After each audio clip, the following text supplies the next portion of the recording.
All right, we're going to talk about Dr. Voodoo and also Morbius coming to the game. This is going to be a new team called Dark Hunter, which is going to include Elsa and Ghost Rider, which get reworks. Also worth mentioning is that Mordo gets a rework. Even though he doesn't have the Dark Hunter tag, he does fill this team, and they're meant to be played together. So the 4 Dark Hunters plus Mordo is going to be this team, and it's specifically going to be a Heroes for Hire counter from what I could see. Limited use outside of that. It's supposed to be a pretty good offensive war team, but the kits are specifically designed to take out Heroes for Hire. Now, before we get into the kits and the reworks, because there's the 2 character kits and the reworks for Elsa, Ghost Rider, and Mordo, they also got pretty big stat boosts. I want to say that everything shown here is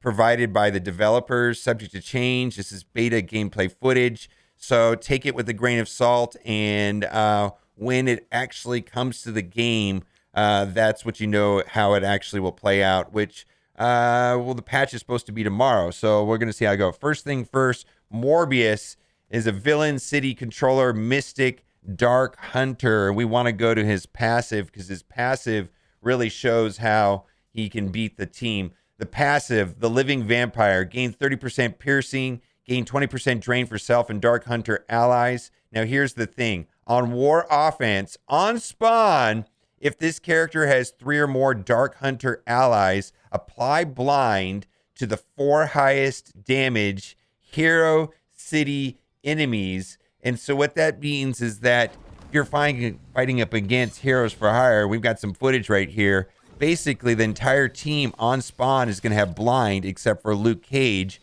which is going to be amazing because this is when they ruin you, right? They take so many turns, Look at that, miss. Look at that. Miss. So satisfying to see them miss.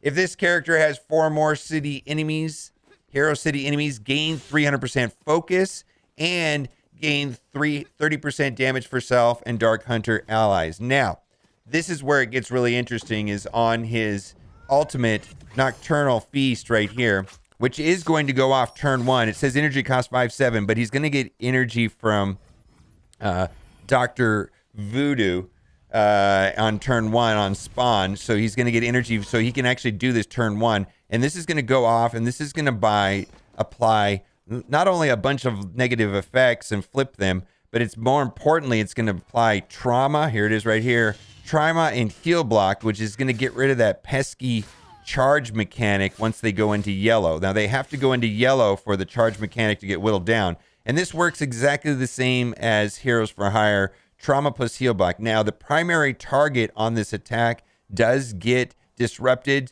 So probably you're going to have to target one of the characters on the end. And this person right here had the choice between Colleen or Luke Cage. If you would have targeted Luke Cage, then Luke Cage wouldn't have been able to taunt right here. That's just worth noting. But we'll just read what it says. Attack primary target for 450% damage. Flip defense down and deflect. Chain to 4 adjacent targets for 310% damage. Flip defense down and deflect. On war offense, so this is only for war offense, if this character has 3 Dark Hunter allies, apply trauma, heal block, and disrupted for 2 turns to Hero City primary targets, and apply trauma and heal block for 2 turns to all Hero City secondary targets. So the primary target gets disrupted as well. Counterattack breaks this chain. On war offense, this cannot be counterattacked and it cannot be blocked. So the idea here, of course, is you get trauma and heal block on the team, and then once they drop into yellow, the charges start to go away. So like right now, you can see Colleen is dead. She doesn't have any more charges, but pay specific particular attention to Iron Fist. He has 2 charges, and so right now he's going to take a little swipe on him. Take a swipe on Iron Fist. Yeah, tappy tap. Get him into yellow. Once he goes into yellow, whenever a character takes a turn, those charges are going to disappear. So right now, he went from 2 charges to 1 charge. It's kind of hard to see, but now you can see that there's only 1 charge. He's taking a turn, and after this turn is done, that final charge will disappear, and then you're free to kill him. So all the charges are gone. So this is basically meant to be a Heroes for Hire counter. My understanding is that it's punch across.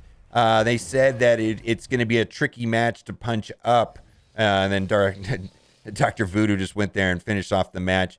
But it's primarily meant to be a Heroes for Hire counter. Now, we're going to read all the rest of the kits and go into Dr. Voodoo's kits and also the minor reworks to the other 3 characters shown here.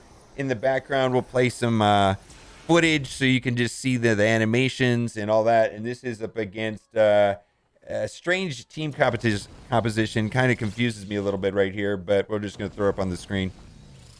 All right, there we go. So let's read the rest of the kit. Special Vampire Expect. Energy cost 3/3. Attack primary and adjacent targets for 250% damage. Apply 3 bleed to primary and secondary targets. His basic attack, Sanguine Slash. Crack primary targets for 200% damage. Steal 10% health from primary target. Redistribute yourself. That's great. This bypasses heal block. On war offense, apply 2 bleed. And I believe they're going to recommend Striker on him. Let's go to the developer notes. It says, Morbius is a controller with high focus and damage. He can reliably apply bleeds, flip defense up, and flip deflect with his high focus. Morbius is a key for taking down powerful Heroes, City enemies in war, which is going to be Heroes for Hire.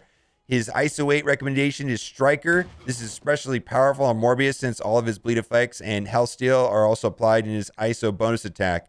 Who does this character work best? It's going to work best with the team that's shown here, which is the Dark Hunters plus Mordo. Now, it's interesting that Mordo doesn't have the Dark Hunters tag. Makes me wonder if they're going to add a 5th member to this team later to make this team more useful in war, let's say, or maybe in some other way. I'm not really sure, but I just know that right now this looks like it's just straight up Scopely creating a problem, which is Heroes for Hire, and then selling us a solution, Dark Hunters, in it, because right now not a lot of access to Infinity Watch right now, no Moondragon, and then also a lot of people are not able to get a Mega Red because he's legendary. So this is meant to be not as strong as Weapon X, but a reliable counter to Heroes for Hire.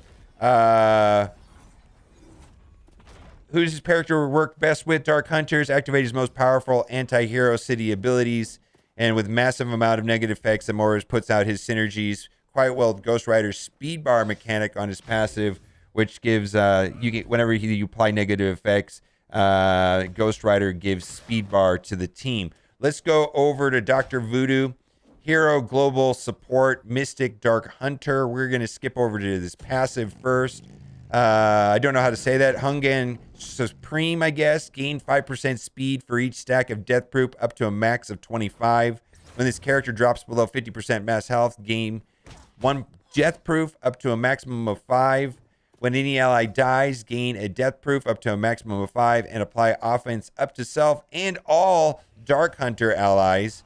And while 5 enemies have speed up, all allies gain 30% crit chance and crit damage. And then right here, the most important part of it, on war offense, on spawn, if this character has 3 or more Dark Hunter allies, generate 2 ability energy for 4 random Dark Hunter allies or self that were not at full energy. And that allows Morbius to go turn 1 into this trauma heal block combo, which basically, at the end of the day, shuts down Heroes for Hire. Let's go to his special, because that's what's going to go off most of the time. Energy cost 3-3. Apply ability block and defense down to primary target, and apply defense down to adjacent targets. So this is kind of an interesting ability. Ability block and defense down to primary target, defense down to adjacent targets, then mind control those 2 adjacent enemies that attack the primary target, and the controlled enemies gain 30% damage for this attack. I like this ability. Bury yourself and all Dark Hunter allies by 30% of this character's max health, and bury your adjacent non-Dark Hunter allies by 20% of this character's max health. And if you look in the matches, he is adjacent to Mordo, so to take advantage of this, so that way the Mordo will get the barrier. Otherwise, Mordo wouldn't be getting the barrier if he was. So you want to make sure that Mordo is adjacent to Dr. Voodoo. On war offense, this attack cannot be blocked. Now, ultimate soul manipulation. Unfortunately, this has a really high cooldown. So I don't know if this guy's going to be viable in Dark Dimension at all because of that. Energy cost 4-8. Steal 20% health from all enemies and redistribute 150% health stolen to all Dark Hunter allies. This bypasses heal block. Yeah, that would be a great ability in Dark Dimension, but for 8 long cooldown, I don't know if that's viable. Clear all negative effects off all Dark Hunter allies. In War Offense, apply immunity to all Mystic allies, and this attack ignores Death Proof. And it's a pretty cool ability. It gets off. It feels very powerful. Then his basic attack, we're going to go up to there. Transfer 1 Death Proof from primary target to self. Now, that does not apply on his counterattack assist. Attack primary target for 300% damage. My understanding is that's the only thing that applies to his counterattack and assist, so he's not going to be a striker. Heal self and all Dark Hunter allies for 8% of this character's max health, which isn't a powerful ability right there, but it does not work on striker or assist or ISO 8 attack. That's what they call the safety mechanic, the safety attack. So basically, they're going to recommend, I believe in the developer notes, they're going to recommend healer because this is a very powerful when he does do his basic heal self and all Dark Hunter allies by 8% of this character's max health. The developer's notes say Dr. Voodoo is a support character with high health and resistance, making him a survivable support character. Dr. Voodoo has great survivability and is capable of breaking down characters who must rely on death proof. I'm going to put the Heroes for Hire footage back up because that's a lot of fun to watch that work. ISO 8 considerations and recommendations. Healer, the bonus attack, the bonus active healing from healing ISO 8 will make Dr. Voodoo's basic heal more powerful. Who does his character work with? Obviously, it's going to work with the Dark Hunters. Any extra commentary? Dr. Voodoo is one of the few characters' ability that can ignore death proof, and that has to do with his ultimate ability where it says this attack ignores death proof, which I think is a kind of a big deal right there. All right, we're going to go to the reworks. Here are the stat boosts to Elsa.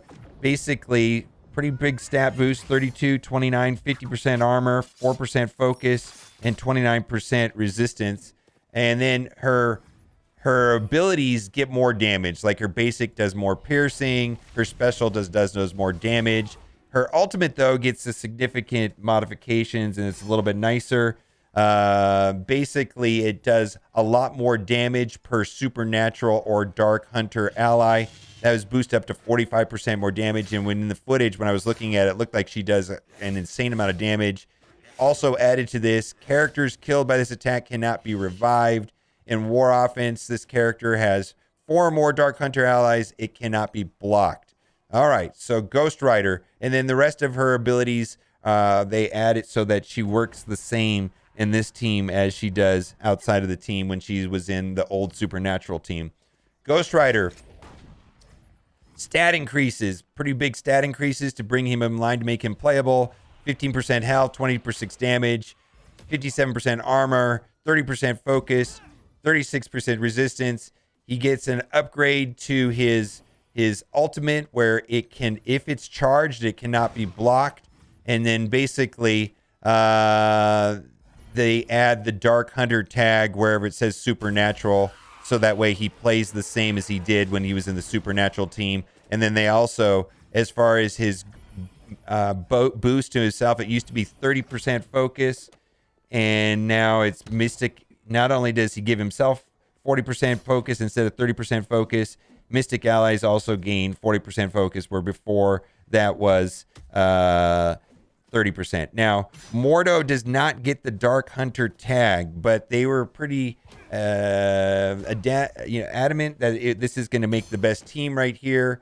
Right here, I guess we're welcome to Theorycraft. Maybe there is a better version of this team, but Mordo gets pretty significant stat increase. Health 49, damage 38, armor 50, focus 46, resistance 55%. Pretty big stat increases. And then his special, which before had a 50% chance to add blind up to 3 targets. Now on War Offense, it can no longer be blocked.